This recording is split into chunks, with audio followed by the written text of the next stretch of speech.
Welcome to HGACBuy's virtual open house. Hope you guys are having a wonderful Tuesday.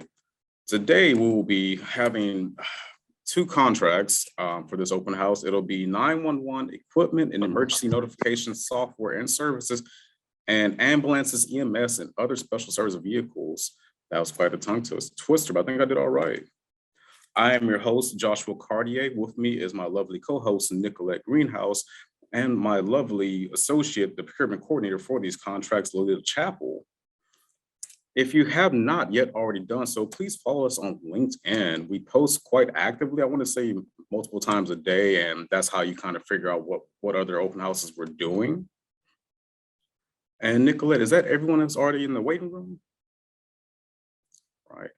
Well, since everyone is here, let's get on with our show. We have a brief presentation for our services.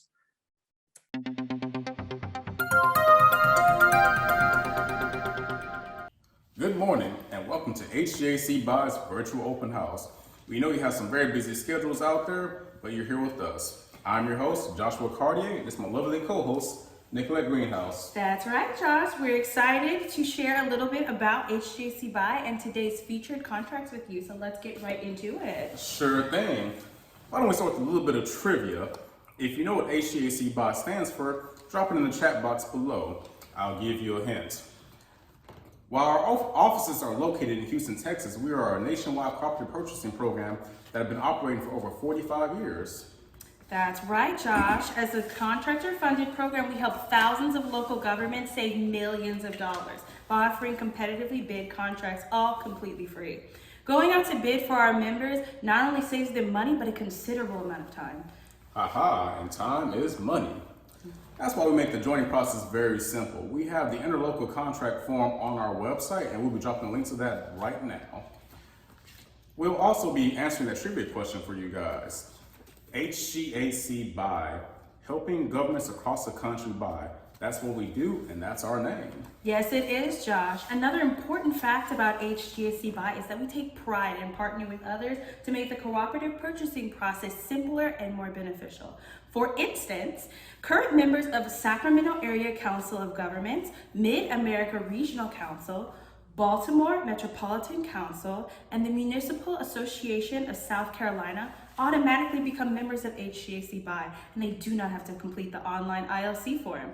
Additionally, all members of HGACBuy, regardless of how you join, can get the wonderful benefits of our collaboration with the National Cooperative Procurement Partners. Wonderful, Nicolette. Speaking of those benefits, let's not forget that HGACBuy keeps all of our solicitation documents available for our members at their request. In addition, unlike most other cooperative purchasing programs, we ensure the compliance of all of our orders. When it comes time to be audited, that could be a lifesaver. A lifesaver for sure, Josh. Well, that's all for us this morning. If you would like to learn more about HGACBuy or you would like to contact us, please download that contact card in the chat box below. And as Nicolette said, that's all we have today, guys. Let's turn it over to our vendors. All right, everyone, I hope y'all enjoyed it. If y'all have any more questions about our program, please say that for after the chat. And if you have questions for after our presentation, and if you have questions for our vendors, we're going to have a Q&A session afterwards. So we'll make sure that we take care of everyone. Feel free to drop those questions in the chat box below or just hold on to them. All right, and we will get to our first vendor for the day, Evans Consoles. There Perfect. we go. Should be good now. Sorry about that. Awesome. Thank you, Megan. Yes. You can go ahead and advance to the next one. All right, so just a quick run through of what Evans Care Services are. And my name is Tanya Lee, by the way. I am the manager of Evans Care over at Evans Consoles. Evans Care is a service that is not specific to just Evans consoles. We actually take care of all brands of consoles. So I like to first and foremost start out with that. The comment that I hear most often from people when they start talking with me about this service is we already have a janitorial service. And so I like to just start out by saying Evans Care is not a janitorial service. We do not go around and empty trash cans and vacuum your rooms and clean the bathrooms. This is mission critical environments only and specific to the console and the console area.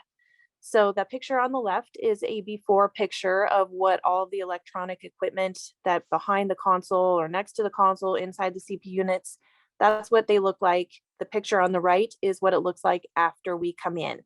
So we are going to be taking care of the console and all of the equipment attached to the console. We go behind, underneath, and like I said, open up the CPU cabinets. We clean everything. While we're doing that, we're also making adjustments to the console alignment, making sure that all of the screws and hinges are intact. And if they need to be replaced, we do that. Make sure all of the screws are tight so that your console actually is intact and working the way that it's supposed to, because if not, over time, it can break down and cause you a lot of issues while you're trying to do a very, very important job. So go ahead and advance to the next one. Very first and foremost, out of anything that this service does is it creates a healthy environment for anyone who is sitting at a mission critical 24/7 console. Could this impact your health? Absolutely, definitely, 100%. Those are fingernails inside of that keyboard. This is one of Megan's favorite pictures, so I always like to throw it in there. But this is an actual photo of a keyboard that we took care of not too long ago. And, you know, obviously that kind of speaks for itself. If you're sitting at a keyboard typing, this obviously is going to be a perfect environment for germs, bacteria, viruses to grow and multiply, and obviously not the healthiest of environments to work in. So when we do Evans Care Service, we're cleaning everything that I already talked about, including wiping down your keyboards, your phones, your mice, your monitors, your high touch work surfaces. So all of that is included while we're doing this service. Go ahead and advance. The benefits of Evans Care are less sickness, better breathing. There's less asthma, less spread of the germs, viruses, and bacteria. Everything that we use is hospital grade cleaner. And so, yes, it is 100% effective against COVID. And it also reduces the call-in rate by 80% once the service has been completed. We've done a couple of case studies in centers where they told us that they had less sick time being paid out after we came in because people were getting less sick, people were having less problems with their allergies and their asthma and any kind of breathing issues. So that's a benefit as well. In addition to it, yes, improves the morale in a center because you're sending the message that the people that are working in this environment are important, that you care about their environment. And when you have good morale in your center, you have better productivity because people aren't grumbling, complaining, and unhappy. The other thing that I do like to mention here is that this also improves the efficiency of your electrical equipment because it's not being bogged down by all of the dirt, dust, debris, everything being built up on all of that electrical equipment. Preventative maintenance, like I said, is a part of this service. So like I said, we replace any broken screws, hinges. We improve the alignment, making sure that the alignment is correct so that things are not breaking down while you're doing a really important job. And so I think that there might be one more picture on here. This is what can happen if you don't take care of your console.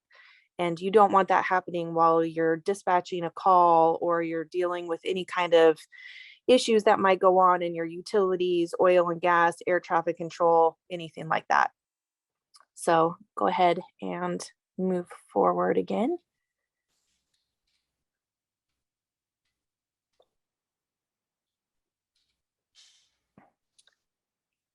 I wanted to leave just a moment here to answer any questions that anybody has. I do like to point out that we do perform this service while your center stays live. There's no need for you to relocate. We access 1 to 2 consoles at a time.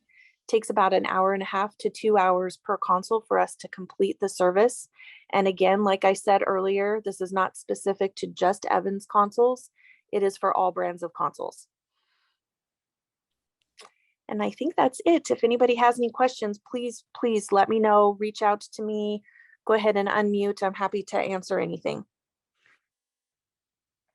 We're actually going to do a Q&A, a general Q&A after all of our presentations, but I'm hoping that people Perfect. have some questions for you. I have questions already.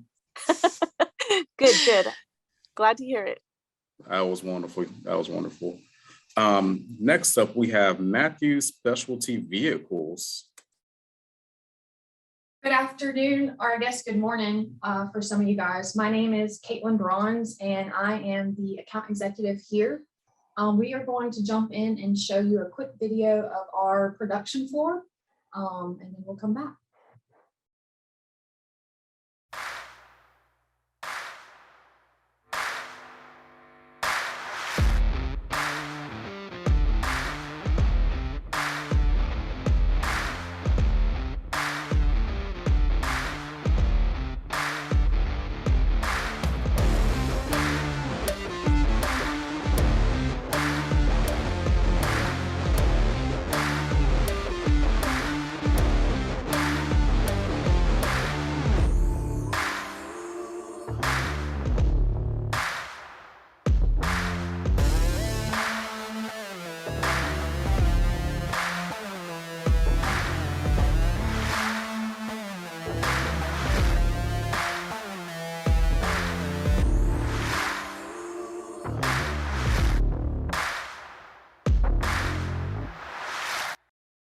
So that was a cool video, a little bit about our start to finish project. We have been a long-term partner with HGAC building specialty vehicles out of Greensboro, North Carolina.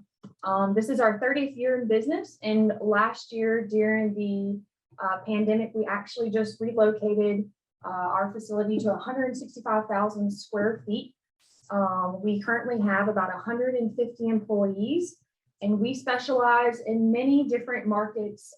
We work with bloodmobile customers, medical clinics, testing, vaccine units, the education system, so schools, library entities, mainly specializing in different layouts and platforms that can really go in any area. Sprinters, trucks, so an E450 Ford, with the truck body. We also specialize and build on step vans and step van chassis. And we can do gas truck or diesel truck conversions. And as you saw there was a set of chassis rails that we order, just the frame rails, the wheels, and transmission. And Matthews has spent a lot of time engineering our custom body that we mount on that unit. So we mount the floor, sidewalls, and roof. And that is our Matthews custom coach that we've spent a lot of time engineering. So providing all those different platforms for all of our different customers and entities really allows us to be flexible in our specialty vehicle market. During the workflow process here, you would have a project manager that would help you lead you throughout the construction of that project. My role as the account executive is to work with each different entity to make sure that we get those details fine-tuned on the front end. So I'm working to make sure that if you need a wheelchair lift, if you need outdoor activities or anything like that, that we integrate that into the layout per your entity. The project manager would then lead you throughout the entire construction process, sending some updates, production updates of the floor. We do all the work here in Greensboro, North Carolina. So we have an engineering team. You guys would sign off on engineer drawings before we started the build of the project. And then we would start construction here, which takes around, depending on the size of the vehicle, the actual construction of the unit, the time that we're building is anywhere from 10 to 18 weeks plus.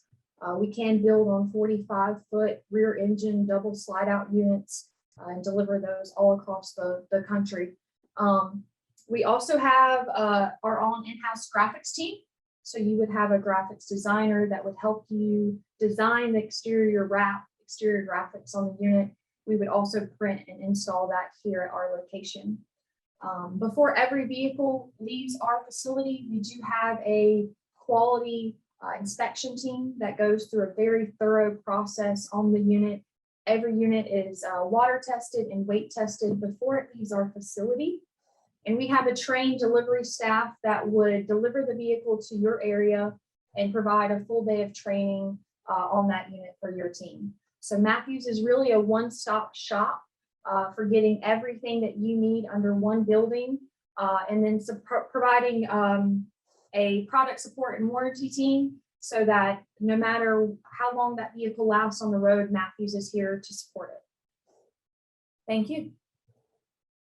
All right, you guys got a really cool facility there. Yes, it is a very neat place to work. All right.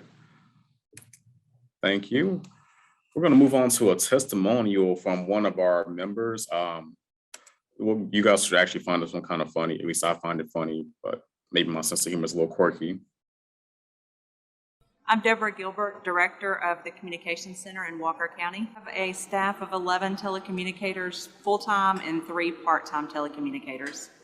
We get about 100,000 calls a year, being non-emergency and emergency. About 45,000 of those are 911 calls or emergency calls.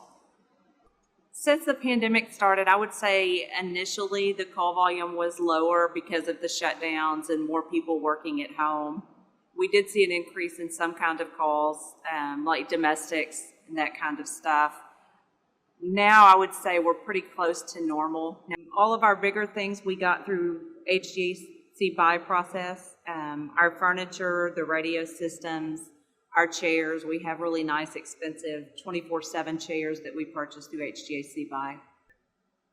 The HGACBuy program, I think, is a big help because it does simplify the process. And obviously, buying things is part of my job. However, it's not the whole job. And so while I'm trying to purchase furniture or purchase chairs or something, I'm also trying to worry about schedules and that kind of thing. And so having something that simplifies the process frees up my time to be doing other responsibilities.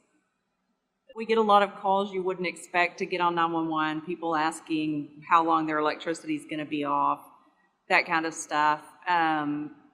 Probably the oddest one I can remember off the top of my head is getting a 911 call from a lady that said she woke up to a lobster on her floor.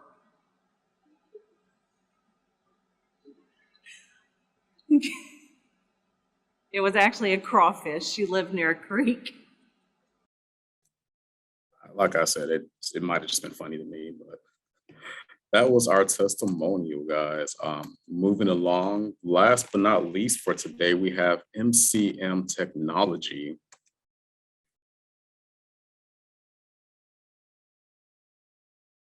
Jamie, you're muted.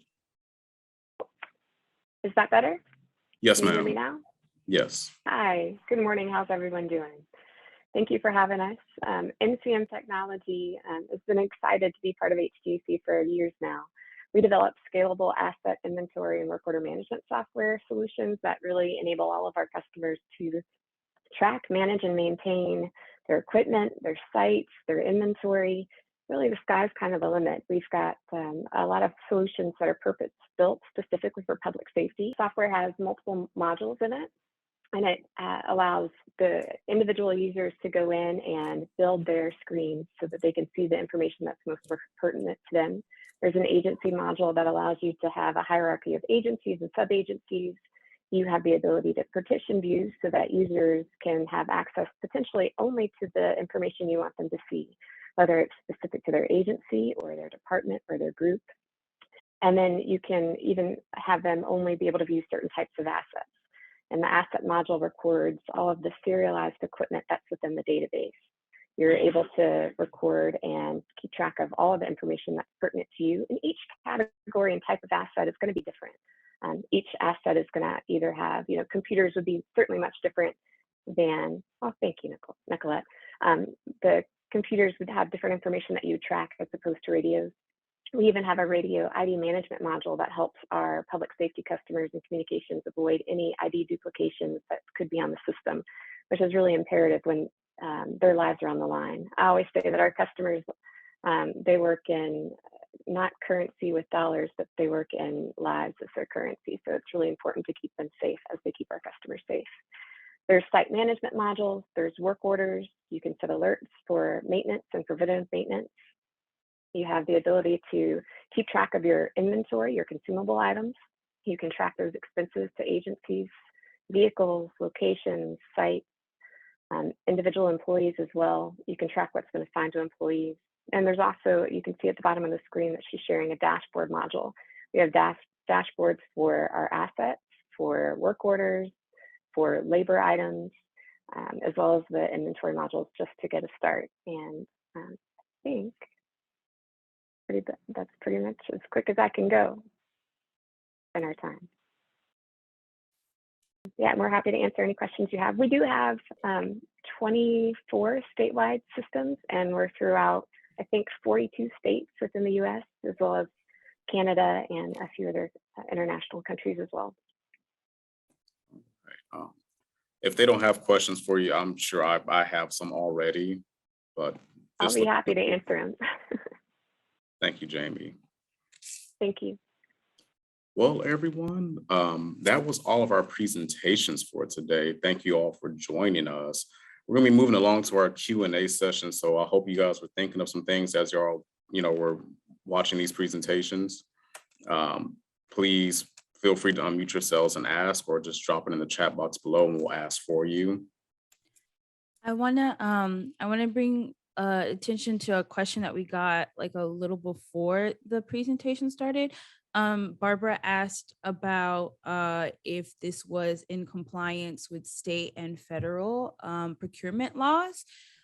You can find all of our state statutes, and I'll put that in the chat box as well, on our website. And you can show those to your legal teams. You can show those to, there you go. Thanks, Josh. You can show those to whoever you need to show those to, and they will be able to cover you should anybody have any questions. But if you do have any more questions, you're not sure, you can always ask us. We're here to answer any questions that you may have. And thanks, Josh, for the procurement guidance sheet. Got you, Nick. Anyone else have any questions? Oh, okay. Justin is asking for Matthew Specialty Vehicles. Do you currently build any electric vehicles? Hi there, team. Sorry about that. We were just trying to get our cameras back up and going. You saw my colleague Caitlin Bronze on the video earlier. I'm Michelle Shoup. I'm the Director of Sales here at Matthews. We do offer a variety of different electric vehicle platforms and alternative fuel for your auxiliary power systems. And so what would be most important for us is talking through with any one of our customers about what their expectations and needs are. So I know in the passenger market right now, there are many things, of course, the big T word.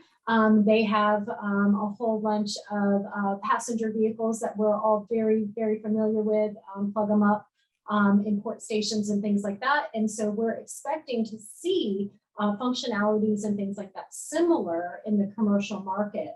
But with limitations for commercial applications, sometimes those things operate differently. So it's very, very important for us just to talk through with the end user about all of the things like their infrastructure, what they're doing in the commercial space, whether it's going to be a bookmobile or a command center or any of the variety of things, and then we can help find the appropriate solution. So yes, many electric vehicle options available in this space, and then also alternative fuel situations for things like your generators, solar panels, things like that. So again, very, very much solutions that are customer based. I actually had a question for you guys while you guys are highlighted. With the current chip and chassis shortage that we're all suffering through, how are you guys faring? That is a great question. We are a dealer for many different vehicle brands, and we have leveraged that relationship with those different brands to have pools of chassis to pull from. So while we've seen some extended lead times, most of our suppliers for the different brands of chassis have been able to fulfill our orders. So, again, a company that is the size that we are, with the backlog that we have, and the relationships we have, we've been able to leverage those and stay abreast of, at least having chassis here. Now, there are definitely challenges in the supply chain currently, for other kinds of things. And we've just had to be very, very nimble, and just spend a lot more time really thinking through, spending time with engineering, trying to find alternatives so that we can just keep things moving forward. Okay. So I guess with the, what I was gonna say, so given the nature of the market, there's no real hesitation. Like if you want to get a vehicle, you kind of got to get on it now, or you'll be kind of pushed further to the back of the line. Yeah, absolutely. Absolutely. In a pre-COVID world, most of our projects could run, if we didn't have a stock chassis, and really for us, it is typically our model to order per project, so chassis per project, and then major components per project.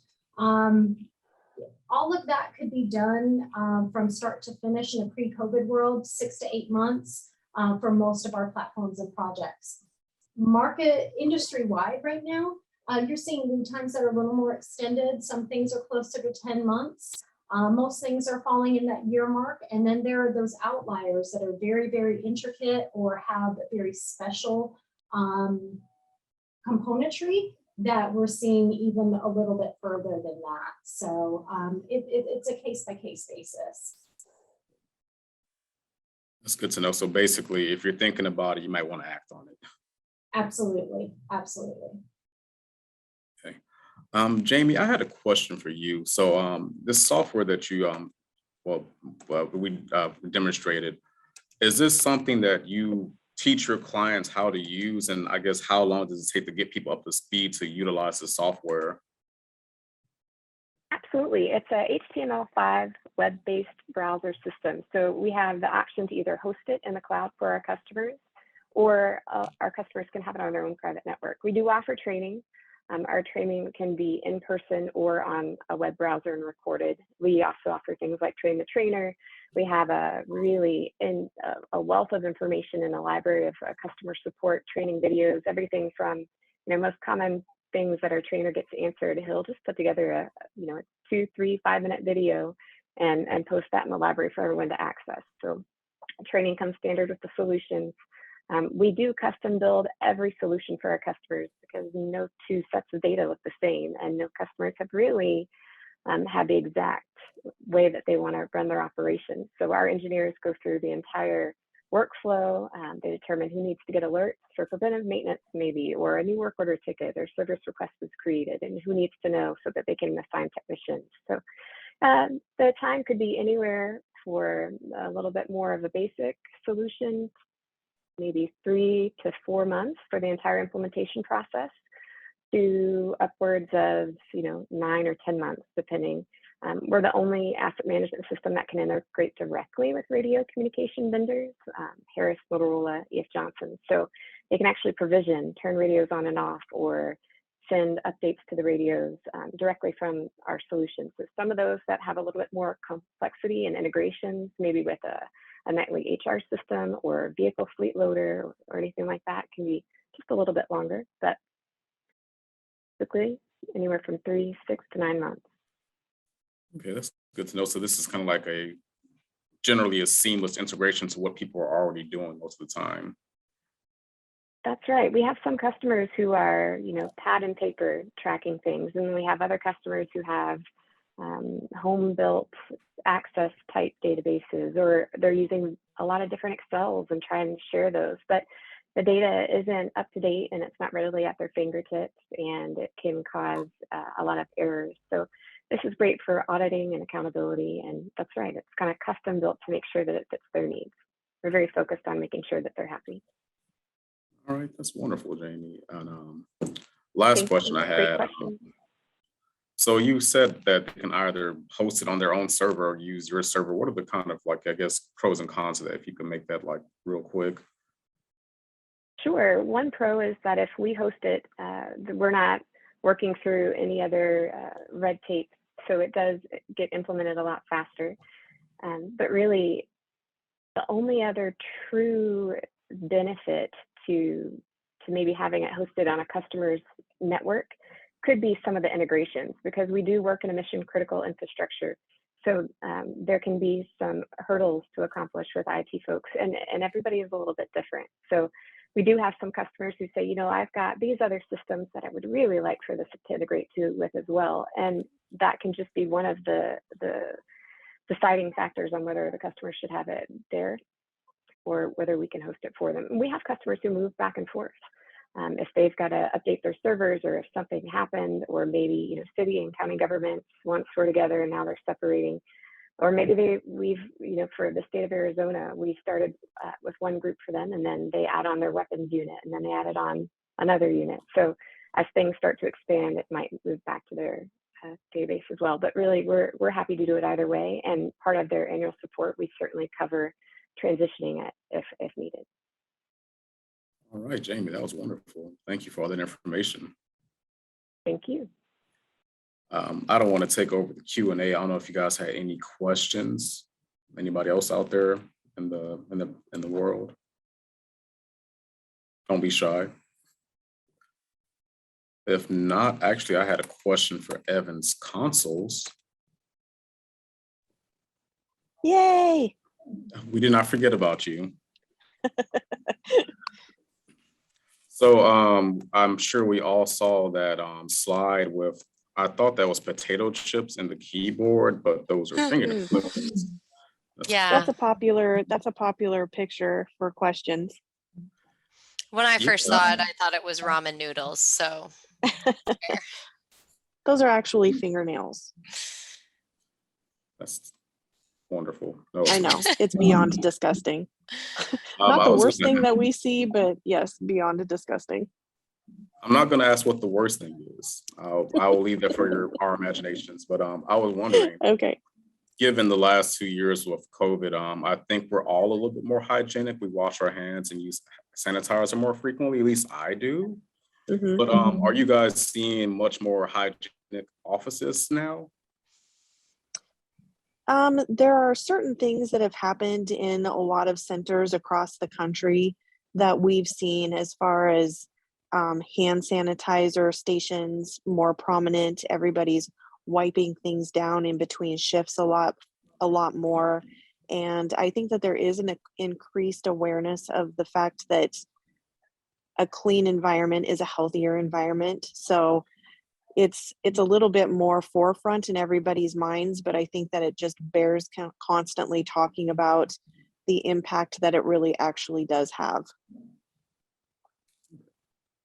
And I guess with less people in the office in general, that's less, dust particulates and all that stuff that would, contaminate these systems. Yeah, the electrical magnetic pull from all of the electrical equipment actually still creates the same amount of dust, dirt buildup on all of the electrical equipment. So that's still the same, but yeah, less people will probably make it a little bit less dirty, although I haven't really seen a whole lot of difference in any of the places that we've been in since COVID hit. So still really dirty areas out there. Yeah. That's bad news, or I guess that's just human habits, but Yep. I mean, we've certainly seen people looking into, taking more care as far as their approach of like layout or, distances between consoles and that kind of thing as well. So, there's different opinions on how that setup could work on top of the preventive maintenance and the cleaning part of it. So I think people are starting to look at their centers as a whole more as again, we have to keep our people safe. We need to keep them somewhat at a distance so that they're not sitting on top of each other. So there's definitely been more of a push to reevaluate, where everybody's sitting in a room. We've had a lot of customers utilize their backup centers and go 50-50 split, where, they have some folks in the main center and some in their backup center. So, certainly people are taking it more seriously and taking more precautions than maybe they did in the past. But Tanya and her guys are in these centers day after day, so they see more of kind of what protocols people are taking. But from a design standpoint, we've certainly seen a bigger approach to separation for sure. So we're seeing, I guess, more open design philosophy instead of everybody just jammed into like a cubicle nightmare. Exactly. And, you know, hopefully seeing people take advantage of the American Rescues Act funding and that kind of thing, you know, finding those different funds that can help with those layout changes or expansion, just to get them some more space and some more room. Okay, if you think you could summarize that kind of succinctly for us, do you mind touching on that? The American Rescues Act? Yes, ma'am. For those of us who haven't heard of it. Sure. So everyone may be aware that there was a large influx of infrastructure money put in from the federal government. During COVID, it initially came out as the CARES Act, and then it was revamped to be a little more broad and inclusive. So the American Rescues Act is a large sum of money. It's like $3 billion that was allocated across each state and to counties over a population of 500,000 in population or more. So there's a list of states and information as far as like what counties got how much money, et cetera. And then it's up to those counties and municipalities to utilize that funding in whatever way they want. The only parameters that we were aware of is that you can't currently have a project that's already been approved. So it would have to be a new project where, you know, no funding had actually been applied. So with that, we've really been encouraging people to go out and grab onto some of that money. Sadly, a lot of it gets allocated before dispatch actually has an opportunity to request it. But we've certainly been encouraging folks to talk to their purchasing people. And really, it does start from purchasing on down. So there are several centers throughout the country that have utilized those funds.